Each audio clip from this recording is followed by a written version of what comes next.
سڵاوتان لێبێت بەڕێزان، کارزان عوسمانم لە ستۆدیۆکانمان لە شاری سلێمانیەوە لەگەڵتانم بۆ تاوچەکردنی پرسە گەرم و گرنگەکانی ڕۆژ. بابەتی گەرمی ئەمڕۆ بۆ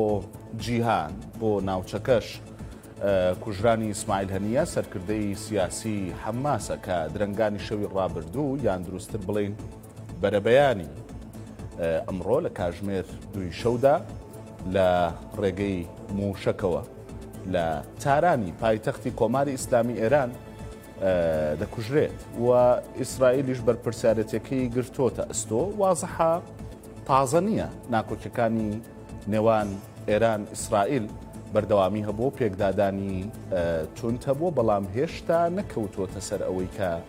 گریمانی بەهێز دروست بکەن بۆ پێکدادانی سەربازی. دەمەوێت من ئەمشەو ئەو پرسیارە بکەم کە ڕۆژهەڵاتی ناوەڕاست و ناوچەکە لە پاش ئەم ڕووداوەوە دەکەوێتە بەردەم پێکدادانی توندی سەربازی لە نێوان کۆماری ئیسلامی ئێران و ئیسرائیلدا، چونکە هەر لە پاش ڕووداوەکە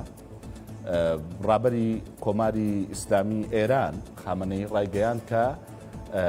ئیسرائیل بۆ خۆی زەمینە سازی کرد بەوەی کە دەبێت چاوەڕوانی وەڵامێکی تند بێ. ئەو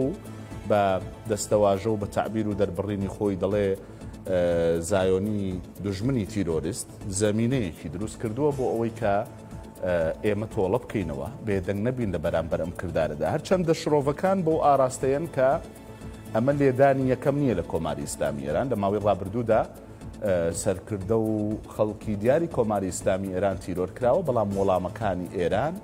هێندە توند نەبوون کە گریمانەی شەڕ و پێکدادانی بەهێز دروست بکەن لە ناوچەکەدا. ئێستا ئەم ڕووداوە لە ناو جیهانی ئیسلامیدا بە دیاریکراوی و بە تایبەت ئەو هێزانی کە وەلایان هەیە بۆ کۆماری ئیسلامی ئێران کاردانەوەی توندی دروست کردووە، بەڵام هێشتا کاردانەوەکان لە قسە و نووسین تێنەپەڕیوە. من ئەوەم بۆ گرنگە کە دەکرێت بڵێن ڕۆژهەڵاتی ناوەڕاست و ناوچەکە دەکەوێتە بەردەم شەڕێکی گەورە و ئاریشە و ئاڵۆزیەکی سەربازی گەورە، یان ئەمە ئەستەمە. هەرچەندە وازەحە کە ئەو بۆردمانانی لە لوبنان ڕوویدا و ئاریش و ئاڵۆزی کە لە لوبنان ڕوویدا سەرەتایەکە بۆ ئەو پێکدادانە سەربازی کە باز دەکرێت، بەڵام وەکوتم هێشتا ئەو وێنەیەمان ناداتێ، یان نامان باتە ناو ئەو باوەڕێی کە جەنگێکی گەورە لەم ناوچەیەدا ڕوو بدە لە پاش ئەم ڕووداوەچی. من گفتوگۆ دەکەم لەگەڵ میوانەکانم بە سوپاسەوە دکتۆر ڕێبوار فەتاح نووسەر و لێکۆڵەر ڕاستەوخۆ لە بەریتانیا و لەگەڵم دەبێت، زۆر سوپاس دەکەم. هەروەها عەبدولقادر هەرچی چاودێری سیاسی جەنابیشان ڕاستەوخۆ لە ستۆدیۆکانمان لە هەولێرەوە لەگەڵم دەبن. ڕوخسەت لە کاک عەبدولقادر وەردەگرم. دکتۆر ڕێبوار سوپاس بۆ ئەوەی کە میوانی تاو توێی. دەمەوێت پێم بڵێ کە تیرۆرکردنی هەنیە دەمانباتە بەردەم جەنگێکی قورس و ئاڵۆز لەم ناوچەیە و لە ڕۆژهەڵاتی ناوەڕاست؟ بڕوا ناکەم، بەڵام ڕۆژهەڵاتی ناوەڕاست و جیهانیش بەرەو ئاڵۆزێکی دیکە دەبات. یعنی کاریگەری زۆر گەورەی ئەبێ لەسەر ئاشتی لە ناوچەکە و لەسەر سەقامگیری لە خۆرهەڵاتی ناوەڕاست. کاریگەری چی لەسەر ئیسرائیل و ئەمریکا بێت بەڕاستی ئەویانشتا نازانرێ، بەڵام دیارە ئێران کۆمەڵێک گروپی هەیە یا پشتگیری کۆمەڵێک گروپ دەکات ئەتوانێت بەڕێ ئەو گروپانە هەروەک پێشتر حەماسی بەکارهێنا، ئەتوانێت ئەوانە بەکاربێنێ لە پەلاماردان بۆ سەر ئیسرائیل. بە بۆچوونی من ئەمڕۆ ئیسرائیل ناسەقامگیرترە تاکو دوێنێ، بە بۆچوونی من حەماس دوێنێ لاوااستەر بوو تاکو ئەمڕۆ. ڕێبوار جەنابەت هەرزوو ئەو گریمانەیەت هەڵوەشاندەوە، یانی وتت کە زەحمەتە مەسەلەی جەنگ و پێکدادانی سەربازی ڕووبدا، بەڵام دەمەوێت بزانم بۆ کۆماری ئیسلامی ئێران لەگەڵ ئەو بارودۆخی کە هەیەی بەڵام کەم نینە و خەڵکانی، یعنی لە ماوەی ڕابردوودا قونسوڵێتەکەی لە سووریا بۆردومان کرا و کوژرا و سەرکردەی دیاری ئێرانی تێدا بوو. پێشووتر لەلایەن ئەمریکاوە لە قاسم سلێمانی دەدرێت وەکو سەرکردێکی دیارەوەی کە ئەو ئیدارەی ڕۆژهەڵاتی ناوەڕاست و ئەم ناوچەی دەکرد بۆ کۆماری ئیسلامی ئێران و سیاسەتەکانی ئێرانی لێرە تەطبیق دەکرد. و دواترینیان کوژرانی ئیسماعیل هەنیە بۆ ئێران ناهێنێتە سەرخەت بۆ وەڵامدانەوەی سەربازی توند. هەمان ئەو هۆکارانن کە کاک عەبدولقادر ئاماژەی پێکرد. دکتۆر من بەڕاستی ژۆم لە کاک عەبدولقادر نەبوو، من ژۆم لە دەنگیەوە نابێت لێرەوە، نازانم بۆچی، بەڵام بە قەناعەتی من نەناوچەکە بەرگەی شەڕێکی وا ئەگرێکە وەکو جەنگی کەنداو بێت، نە ئێران ئەو توانایی هەیە کە بتوانێت جنگێکی لەو جۆرە ینی بەرقەرار بکات، لەبەرەوەی کە دۆخی کۆمەڵایەتی و سیاسی ئێران زۆر لاوازە، بەڕاستی ناتوانێت ئەو جەنگە بکات. هەروەها ئەوروپاش و ئەمریکاش نایانەوێت دەسەڵاتی ئێران ئەمەngە لاواز ببێت لە ناو بچێت، چونکە لە ناوچوونی دەسەڵاتی ئێران کەلێنێکی سیاسی و کۆمەڵایەتی زۆر گەورە، هەر هێچکار گەورە لەو ناوچەیە دروستەکات. بڕوا ناکەم هیچ ئەکتەرێکی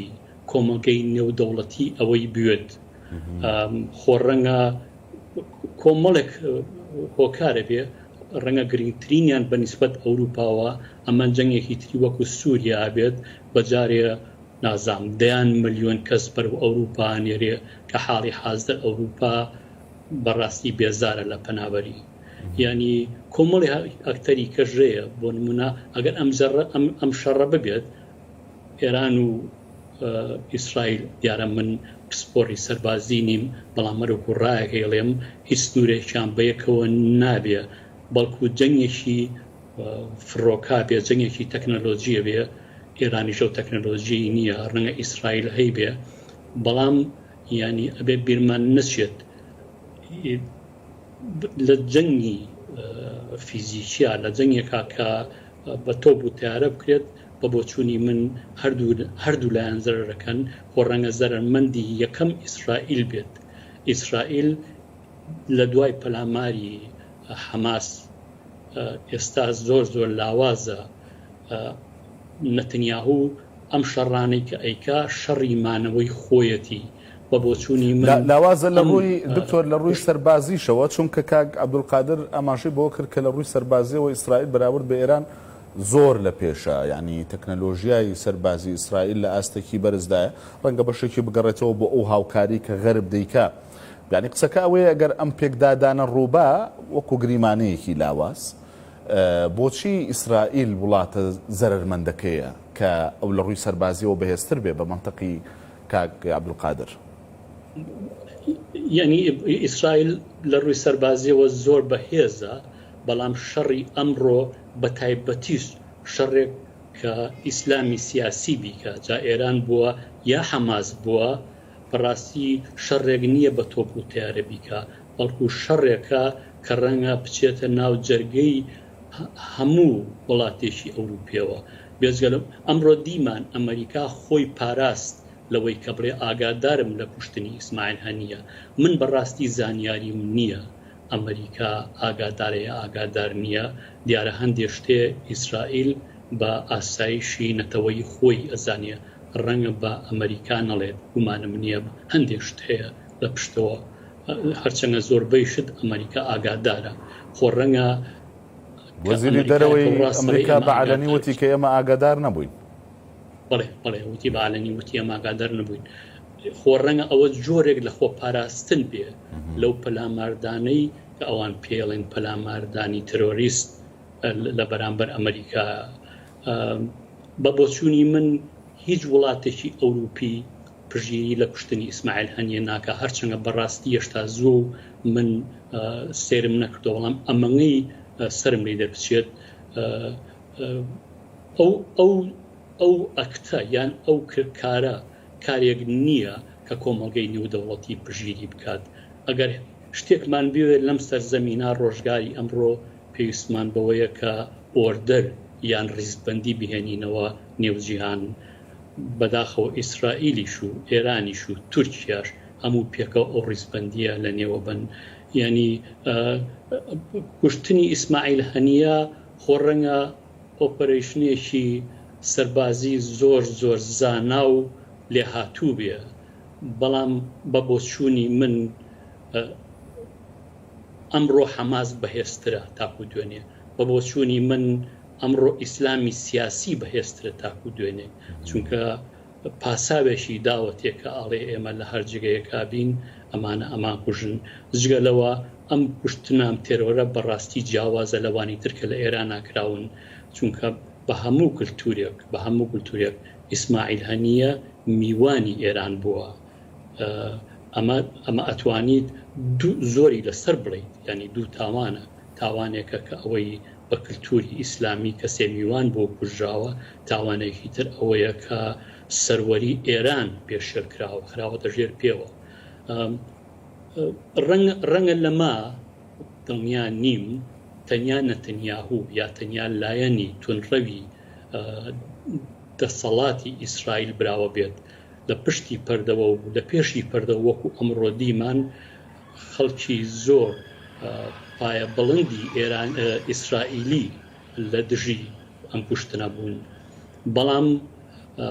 نەتنیاهوو بەڕاستی وەکو کورد دەڵێ بە خوێنە هاتووە بە خوێنی ژڕوات زۆرتر پشگیری ئەو ئیسرائیلیانەی هەیە کە لە وڵاتی شتراکی و لەوانەواتون نەک ئیسرائیلەکە لە سەرەتاوە چوونەتە ئیسرائیل یعنی ئەوەش ئەمڕۆ کۆمەڵگەی ئیسرائیلیش لە دوێنێدا بەشترە ئەمانە هیچی لە بەرژەوەندی ئیسرائیل نییە هیچی لە بەرژەوەندی ئەمریکاش نییە بە بۆچوونی من ئێستا لە پشتەوە ئەمریکا و ئیسرائیل لە گفتوگۆی زۆر جدیان ئایا یەکێتی ئەوروپا چیەکە ئەوەش پرسێکەیە ئایا بەریتانیا چیەکە ئەوەش پرسێکەیە بەڵام کوشتنی ئیسماعیل هەنیە بە هیچ جۆرێک ئاشتی و سەخامگیری بۆ خۆرهڵاتی نێوەند و بۆ کۆمەڵگەی نێودەوڵەتی ناهێنێت لەو بڕوایم هەموو وڵاتانی ئەوەی کە پێڵێن دیموکرات ئاگاداری ئەوەن چاوەڕێی وەڵامدانەوە ببین ئاماژەت بە شتێک کرد ورد بوو یعنی ئەوەی کە هیچ وڵاتێک بە فەرمی نەهاتوە پشتیوانی لەم کردەیە بکە یان ناڕاستە و خۆش بێ لەگەڵ ئەم جوڵەیەدا بێ باست لەوە کرد کە ئیسلامی سیاسی و ڕێکخراوە ئیسلامیەکان لە دنیادا بە جۆرێک لە جۆرەکان شوێن پێی خۆیان قایم کردووە ئەمە حەزەرە لەوەی کە لە ناوخۆی وڵاتانی غەرب بە شێوەیەکی گشتی تووشی وەڵامدانەوە ببن بۆیە ئەم حەزەرە توندە دەکەن یعنی ئەمریکا بە عەلەنی دێدڵێ ئاگام لێنێ وەکو جەنابەت وتت ڕەنگە زۆر قورس بێ ئەمریکا ئاگای لەو کردانە نەبێ کە ڕوو دەدەن لە کردەی لەم جۆرە بەڵام بە ڕسمی دەڵێ ئێمە ئاگاداری یعنی ئەمە حەزەرە لەوەی کە تووشی وەڵامدانەوە بن لەلایەن گروپە ئیسلامێک